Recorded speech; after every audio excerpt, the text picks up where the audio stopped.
নমস্কার বন্ধুরা, গুড্ডু ব্লগে আপনাদের সবাইকে স্বাগত। আজ গণেশ চতুর্থী, তাই আপনাদের সবাইকে গণেশ চতুর্থীর প্রীতি ও শুভেচ্ছা ও অভিনন্দন।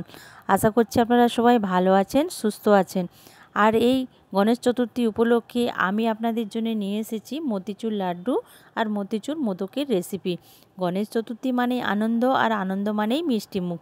তাই ভাবলাম আপনাদের সাথে এই স্পেশাল রেসিপিগুলো শেয়ার করি।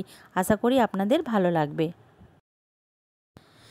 তাহলে চলুন বন্ধুরা, দেরি না করে শুরু করা যাক। আমি এখানে 250 গ্রাম বেসন নিয়েছি। বেসনটাকে জল দিয়ে ভালো করে একটা ব্যাটার তৈরি করে নেবো। এতে কোনো আমি সোডাও দেবো না, নুনও দেবো না, শুধু জল দিয়ে একটা ব্যাটার তৈরি করে নেবো। ব্যাটারটা বেশি পাতলাও করব না আর বেশি মোটাও করব না। আপনারা ঠিক দেখবেন আমি যেই রকমভাবে বানিয়েছি আপনারা ঠিক সেইভাবেই বানাবে।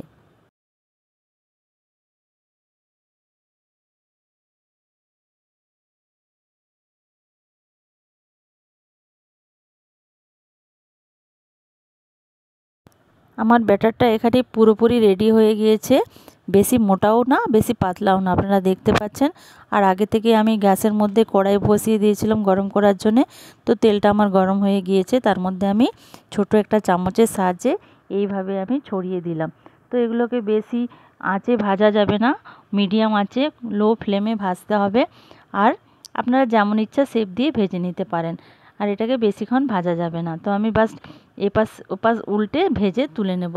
আর এইভাবেই আমি সবগুলো ভেজে নেব।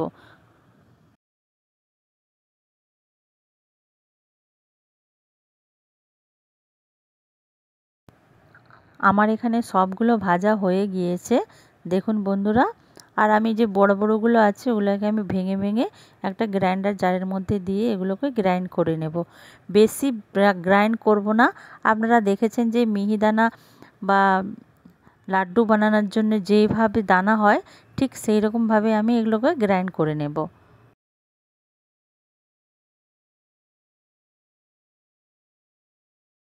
ঠিক এইভাবেই আমি সবগুলোকে গ্রাইন্ড করে নেব।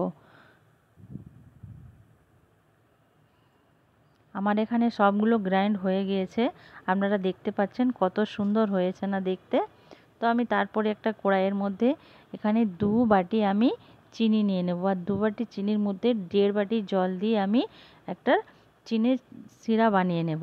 তো এর মধ্যে আমি এলাইচি পাউডার আর ফুড কালার দিয়ে ভালোভাবে মিশিয়ে নেব।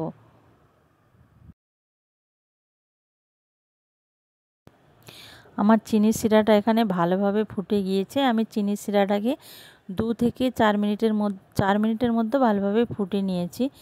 আর তারপরে আমি এর মধ্যে যেগুলোকে গ্রাইন্ড করে রেখেছিলাম ওগুলো এর মধ্যে আমি দিয়ে দেব। দিয়ে ভালো করে আমি মিশিয়ে নেব। এগুলো ভালোভাবে মেশানো হয়ে যাবার পরে আমি এতে 4-5 চামচের মতো ওয়াটারমেলন সিড আর 5 চামচের মতো ঘি মিশিয়ে দেব। ঘি মিশিয়ে দেওয়ার পরে এগুলোকে একসাথে ভালোভাবে আমি মিশিয়ে নেব। আর যতক্ষণ না রসটা ভালোভাবে শুকে নেয় ততক্ষণ আমি কড়াইয়ের মধ্যে নাড়তে থাকবো।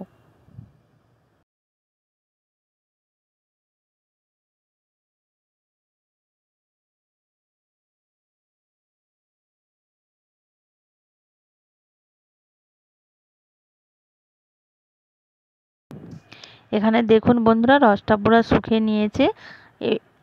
এবার আমি কড়াই থেকে নামিয়ে নেব। দেখুন বন্ধুরা, লাড্ডু বানানোর জন্যে বা মোদক বানানোর জন্যে একদম পুরোপুরি রেডি হয়ে গিয়েছে। আমি এটাকে নামিয়ে নেব।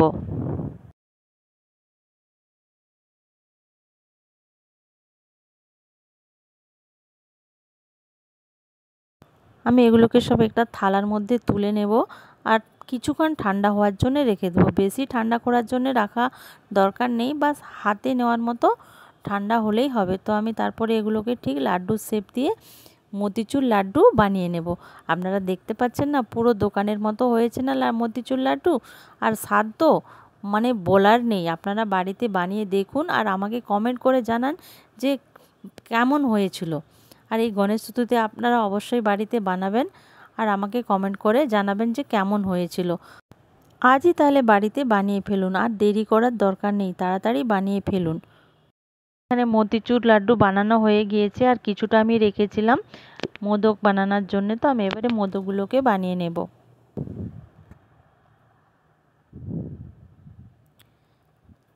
দেখুন আমার মোদকটা বানানো হয়ে গিয়েছে, কত সুন্দর হয়েছে না?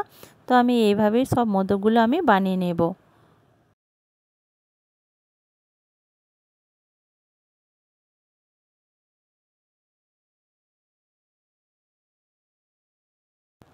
আমার এখানে সব মতিচুর লাড্ডু আর মোদকগুলো পুরো বানানো হয়ে গিয়েছে।